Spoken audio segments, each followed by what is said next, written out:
ஆடி முதல் வெள்ளிக்கிழமையொட்டி அம்மன் கோவில் குவியும் பக்தர்கள்.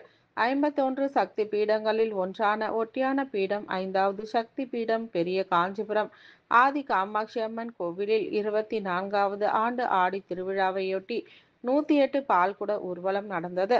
ஆதி காமாட்சி என அழைக்கப்படும் பழமையான ஆதிபீட பரமேஸ்வரி காளிகாம்பாள் கோவில் உள்ளது. இக்கோவிலில் ஆண்டுதோறும் ஆடி திருவிழா நடத்தப்பட்டு வருகிறது. அதன்படி 24வது ஆண்டு ஆடி திருவிழா நடந்தது. விழாவையொட்டி காலை மூலவர் ஆதி காமாட்சி அம்மனுக்கு மகா அபிஷேகம் நடந்தது. இதில் மேற்கு ராஜ வீதியில் உள்ள கச்சபேஸ்வரர் ஆலயத்தில் இருந்து 100க்கும் மேற்பட்ட பெண்கள் 108 பால்குட ஊர்வலம் புறப்பட்டது. மேற்கு ராஜ வீதி செங்கல் நீரோடை வீதி வழியாக கோவிலை சென்றடைந்ததும் அம்மனுக்கு பாலாபிஷேகம் செய்யப்பட்டது. சிறந்த சந்தனக்காப்பு அலங்காரத்தில் ஆதி காமாட்சி அம்மன் பக்தர்களுக்கு அருள்பாலித்தார். விழாவில் கலந்து கொண்ட பக்தர்கள் அனைவருக்கும் ரவிக்கை, மஞ்சள், குங்குமம் உள்ளிட்ட பிரசாதங்கள் வழங்கப்பட்டது.